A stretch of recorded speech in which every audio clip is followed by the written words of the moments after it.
आज निश्चिंतपल्ली ब्लॉक रे शिक्षा कृषि एवं गमनागमन को विकास को गुरुत्व दि जाइए। विशेषकर निश्चिंत कोईली एक कृषि प्राण केन्द्र रामकृष्णपुर फोगल जिगिनपुर बराद यही 4-5टी पंचायत रे वर्तमान जो चाषी मानकर धान पैक्स दबा को सरलीकरण करने दुईटी सेवा समवाय समिति ऑफिस एवं गोदाम गृह भित्तिप्रस्तर स्थापन करा जाइछि।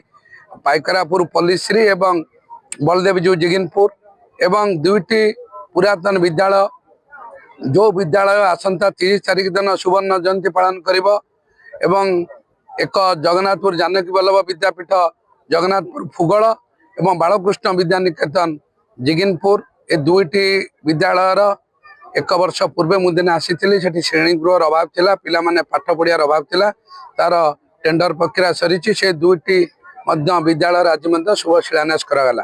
विशेषकर एक जानी रामकृष्णपुर बरादर रास्तार बराद ठारू आरंभ कर साईगड़ा पर्यंत रास्तार ग्राम उन्नयन विभाग रास्तार बहुत खराब परिस्थिति अच्छी। यहाँ उन्नतीकरण करा सफा जाए गोटे कोर्ट एचडीपीसी रास्ता करा ग्राम उन्नयन विभाग बरादर मनोहरपुर मुख्य रास्ता को तुरंत मरामती आज टंका पाखापाखि स्कूल गृह पाखापाखि 15-20 लाख भाया हम गोटे गोटे क्लासरूम सोसाइटी बिल्डिंग में 30 ରୁ 50 लाख हम। ए रास्ता भी सेमती 25-30 लाख एमती कौन आनुमानिक हम प्रति प्रोजेक्ट यही मूल्य जदिव आनुमानिक मूल्य जानी पाखापाखि यही मूल्य हम।